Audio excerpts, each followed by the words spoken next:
നമസ്കാരം. വാസ്തുശാസ്ത്രം എപ്പിസോഡിലേക്ക് എല്ലാവർക്കും സ്വാഗതം.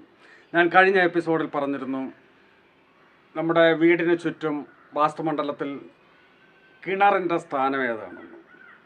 ഇന്ന് നാം പരിശോധിക്കുക സെപ്റ്റിക് ടാങ്കിൻ്റെ സ്ഥാനം ഏതാണെന്ന്.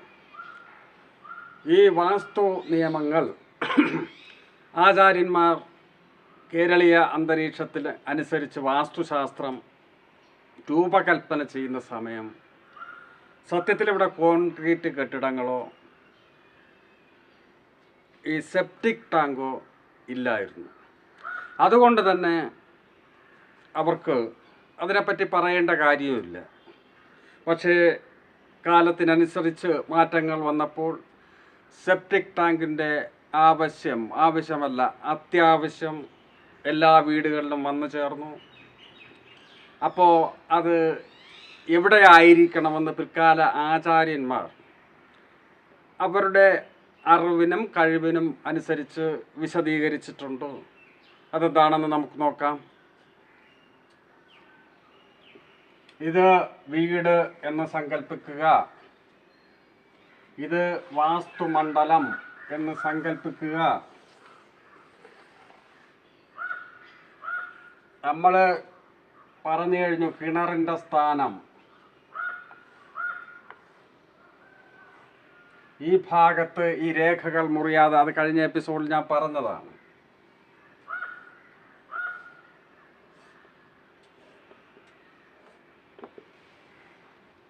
ഇത് വീടിന് ചുറ്റുമുള്ള വാസ്തുമണ്ഡലത്തെ 12ആയി ഭാഗിക്കുമ്പോഴുള്ള സംഗതിയാണ്. അപ്പോൾ നമുക്ക് ഇത് ഈസ്റ്റും, ഇത് വെസ്റ്റും, ഇത് നോർത്തും, ഇത് സൗത്തും ആണെങ്കിൽ ഒരിക്കലും, ഇനി പറയുന്ന കാര്യം ശ്രദ്ധിക്കുക, ഈ മൂലകളിൽ 4 മൂലകളിലും ബാത്റൂം അല്ല സെപ്റ്റിക് ടാങ്ക് വെക്കരുത്. മൂല എങ്ങനെ കണ്ടുപിടിക്കും? നോക്കൂ, ഇവിടെ നിന്നൊരു രേഖ ഇങ്ങോട്ട് വരക്കുന്നു, ഇവിടെ നിന്നൊരു രേഖ ഇങ്ങോട്ട് വരക്കുന്നു. ആ മിഥുനൻ രാശിയുടെ മൂല ഇവിടെ വരരുത്. ഇവിടെയോ വരും. അതിന് കൃത്യസ്ഥാനം എവിടെയാണ് നല്ലതെന്ന് ഞാൻ പിന്നെ പറയാം. അതുപോലെ തന്നെ ഇവിടെയും ഈ മൂലയിൽ വരരുത്. അതാണ് ആ രാശിയുടെ മൂല. ഇങ്ങനെ 4 മൂലകളെയും കണ്ടുകൊള്ളണം.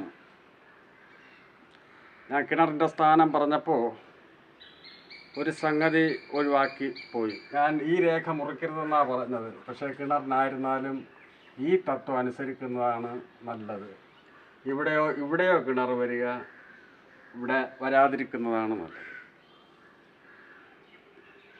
ഇനി മറ്റൊരു സംഗതി,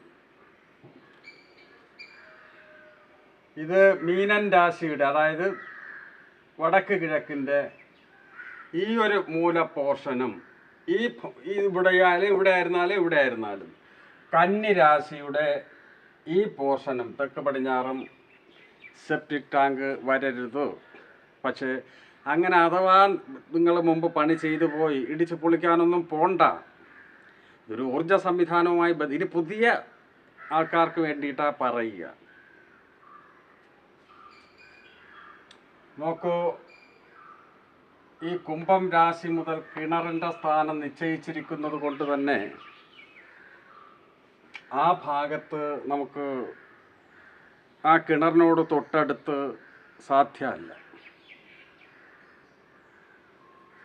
ചിലർ പല ഭാഗങ്ങളും പറയുന്നുണ്ടെങ്കിലും ഏറ്റവും ഉത്തമമായ സ്ഥാനം ഈ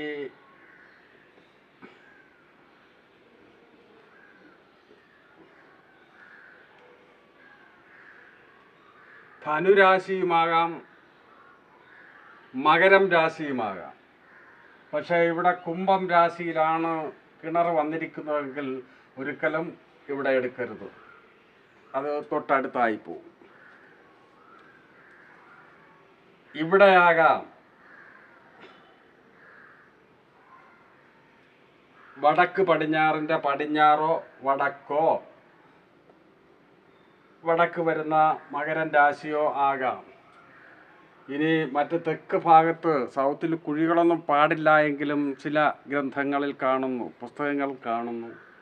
തെക്ക് വശത്ത് ഈ ചിങ്ങൻ രാശി വരുന്ന സ്ഥലത്തും കന്നിയിലോട്ടോ കർക്കിടകത്തിലോ കയറാതെ ഇവിടെയും ആകാം എന്ന് പറയുന്നു.